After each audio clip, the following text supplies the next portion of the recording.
Hello everyone, today I'm going to show you how to do a custom flame paint job on your motorcycle fuel tank at home.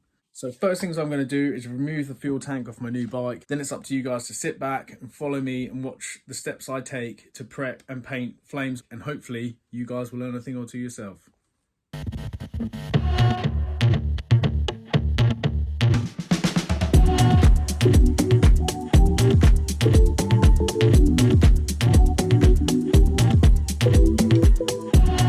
So this is the tank in question. It's already got a pretty good coat of paint on it. Always with these repo tanks, the underside is really rough, and you can see it's just overspray. What I usually do with tanks like this is I'll black out the bottom with just some paint I've got laying around just to give it a bit more protection.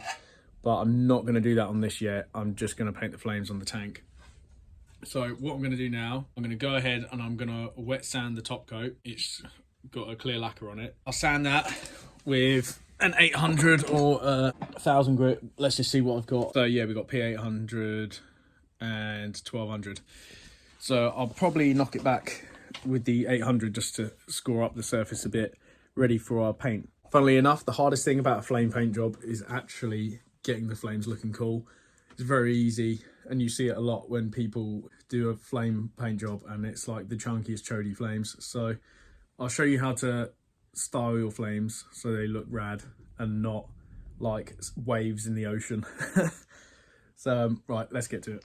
Right, so we got our water for our wet and dry sanding. I put a little bit of soap in there. This is just to flatten off and score up our clear coat so we have something to grip to with the paint.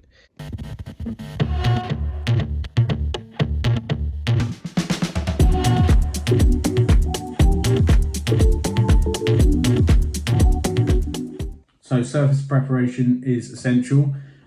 I actually did some research on surface prep for this because usually I'm quite harsh with the coarser grit I use.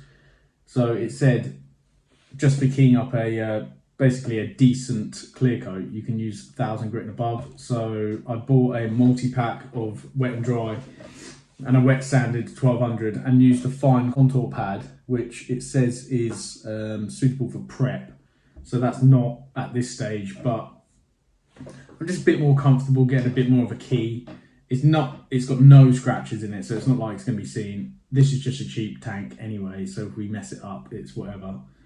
But right, I'm going to show you and give you a couple of tips on how to do a flame paint job. All right, so I've got my notebook here with just some examples of a tank. I'm just going to show you some things that really help getting a flame paint job looking really good.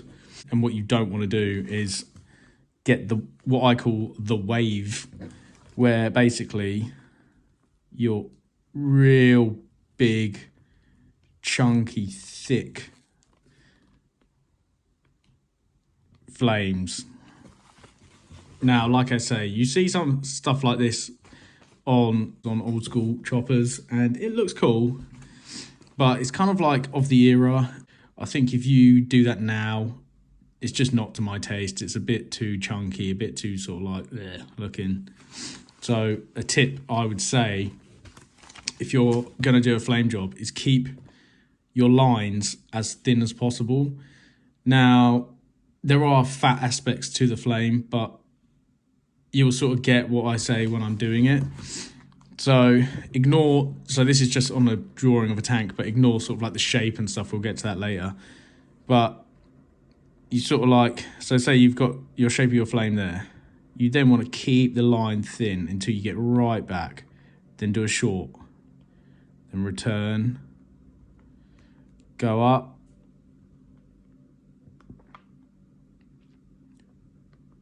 Another shorty.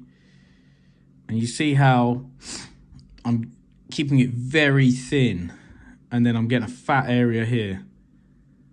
And it's kind of hard. You've got to have, some sort of freestyle ability. You can't just follow certain steps of shapes, because that's when it starts looking funny. I mean, some people do. If you can do a symmetrical tank, so you've got like mirrored flames, and it does look cool, but you just want to, what I do anyway, is I'll just keep everything really thin. I've replicated those two there. Now that's what you don't want to do. You don't want too much of the same shape. That's I was autopiloting, and that shows how sort of easy it is to do that. The next thing is you've got to consider when doing a tank, where are you going to start? What's going to be your shape? So are you going to follow the flame and then follow the bottom? Or are you going to do a complete separate flame design on the side? So it's just a profile flame. So how I've done, if you've seen my other videos of my custom car, I did a flame tank. I haven't got a video of me spraying it, but you can see what I've done. That was a very smooth tank that sort of tapers off, so I could keep the front as the base of like the fire. So here, I'm going to have to decide on what I'm going to do for my front piece. On this bike, you don't really see the front, so it's kind of like if I just had a big solid black bit there as the base flame, it would be fine, but I kind of want to keep it really thin. What I'm most concerned about is the bottom edge. Do I keep a flame sort of like base fire going along, or do I just ignore it and just go along the side? Now, the way I'm going to do it is I'm just going to freestyle as I start taping. That is going to be how I decide what I'm doing. So it's very sort of fluid. I'm just going to tape, and if you don't like it, peel it off, do it again. But you're going to see me do that process in a minute. This is the main part for tapes. I've got a range of thicknesses. You want to keep sort of low tack. This is the most important. I've got a 3mm vinyl tape for the actual edge of the flame. If you do it with sort of masking tape, it won't have a crisp edge. If you do this sort of work, you need to keep these clean. There is a tacky edge there, so if you drop that on a dusty surface, it will collect the dust and then it won't give you a crisp edge. That's a 3mm. Before my last paint job, I did a 6, which was fine, and I got away with it, but it was really hard to sort of get a fluid bend because it was too wide. So this is my first time using 3mm, my second flame paint job, and yeah, we'll see how it goes. Right, so what I've decided, let's just run through a couple of things with the tank first of all. You can centre line if you want to do a symmetrical or work to the centre for any what reason. You can do a decorative bit at the front. What I've decided, don't want the tank cap to be in the flame, so I'm going to work around it and then tee off and do whatever I want to do. I'm still undecided on the edge of what I want to do. So what I'm going to sort of do is just freestyle, and you can watch me do it. This is the 3mm. I've got my 6mm if I want to use that. That is quite old now, and you can see what I was talking about getting fluff and dirt on it. That's been rolling around in a box now, so it has picked up some crap. But you can see the thickness and how easier it's going to be to bend this one. You want to keep as smooth as you can. Oh bollocks, I remembered I'm supposed to have a blade. I don't have my blade here. I'll go get it. Because this is vinyl tape, you can't just snap it. You've got to cut it. So let me get back and get, after I've got my blade.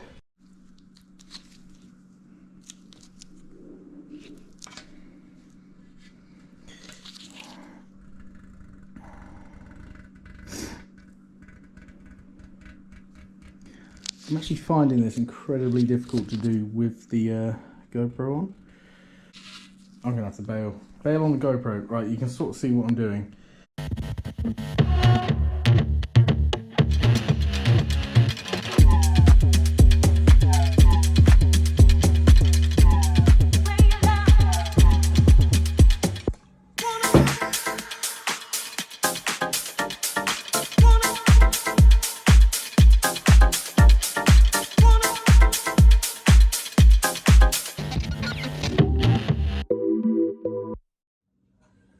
Okay, so this is the basic flame out we've got at the moment. You can see I've kept them quite thin.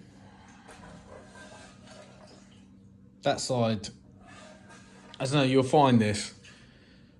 I quite like keeping it random, but you can see the sides are different. I always have a preferred side. I think I'm going to do something on the front here. I'm yet to decide. Right, so this is us all masked up. See sort of the pattern I was going for. I decided to leave the front part open. A bit different. I haven't done that sort of style before. I think it looks quite cool. So there we go. It's pretty late now. I've drank all the beer. So tomorrow will be paint day.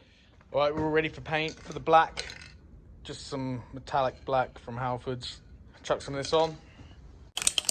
So I'm going to do 3 coats. I'm going to start off with just a dust coat and then do 2 heavier coats. Should be enough. You haven't got to go mental with flames. The more layers you put on, the more of a ridge you'll get. The dust coat, I'll probably leave about 5 minutes or so. It's a bit cold, so we'll see how it goes. And then 10-15 minutes in between the other coats.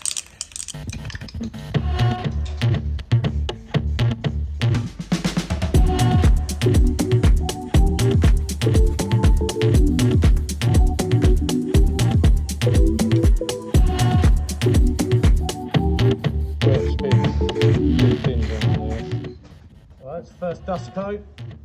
You can leave flames like that and it's like a ghost flame, which actually I really like. It does look quite good. Right, so we're going to let this tack off. Coat number 2.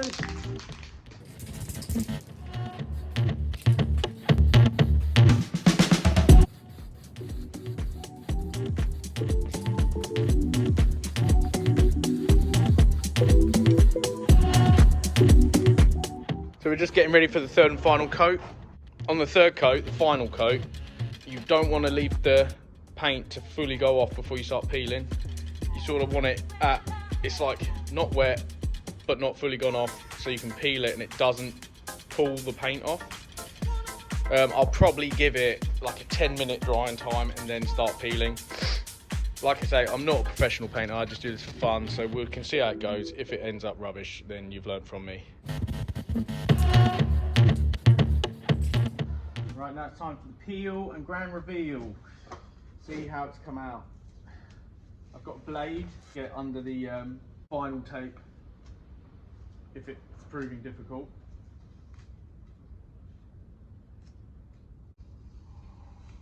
Oh, see, I've got a little bit of dust in there. That's on that lip part. I'm not going to worry too much about this. What you can do is you have a little bit of dust in, you can just come through with really fine grit and just take it off.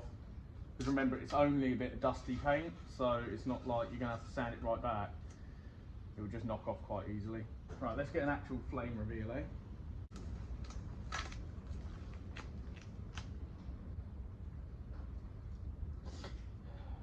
Yes, on that lower tank part, we did have a bit of issue there with it going through. Right, what I'm going to do is I'm going to pause the camera because I haven't got enough memory, and I'll bring you back after I've peeled it. Here we go, grand reveal. It's looking pretty good. I think I would have liked that one a bit fatter, but the whole point of doing flames is different. There's no point keeping it all the same, copying other people's stuff. Just freestyle it and make it look nice. Now, here's a little tip. Can you see you get, where am I? There. So you get little bits of overspray, basically where it goes in between the paint. And what I'm doing, I've got a bit of 1200. I'm just gently sand it away and it gets rid of the overspray. There's a couple little furry edges, but you know, I'm an amateur painter. DIY, baby. Getting ready for clear. Just panel wiped down. I've given it an hour and a half drying time. I've had problems in the past with top coat, but I usually leave it for 24, but we'll see anyway how it goes because we're in a rush. The top coat, I'm using a 2K nipper. These are well expensive in the aerosol form, but it's just, I ain't got a gun. Here it is all glossed up. Even though where I was originally painting, I wetted the floor, I still managed to get a load of dust and fleck in it, which is annoying, but you know, the bike was cheap, so Like I say, this is very DIY, you can't be too anal about it or you'll never get it done. When you're using the 2K cans, it's one shot and they're expensive and they don't last long, so it is what it is. It's alright. The seat will cover that back part anyway. But yeah, she's looking crisp. So here's just a quick summary of everything I use for this project. This is a 2K rated paint mask. You've got your 2K paint, your panel wipe, the metallic black, basic masking tape, 3M vinyl tape, generic sanding sheets from Halfords but come in a range of grits, and the contour pads which I used to get a nice even sand on the curves of the tank. Wow, so here we are guys with the finished article on the bike. I am really pleased how this tank came out. There are some few discrepancies and stuff, things I might have liked to have done differently, maybe spent more time in dust preparation, making sure I wasn't going to get any dust or fleck in the paint. But, you know, like I say, this is obviously a cheap bike, that is a cheap tank, it was a cheap paint job. It's all about having fun and just doing it yourself, not wasting a load of money paying someone to do it for you, and having fun. If you're still watching at this point, huge thank you. If you could give a thumbs up, subscribe, all of that stuff, it would be much appreciated. Any comments or advice of things I could have done differently, I'm all ears. Leave it down in the comment section. I'll get back to you as soon as I can. If you've learned stuff, that's great. That's really what I want to do, so happy for that. Check out my other videos. I've got other motorcycle videos, car videos and fabrication videos. Lots more coming, so subscribe and thanks for watching. And yes, if you're wondering, I did rearrange my whole kitchen to film this.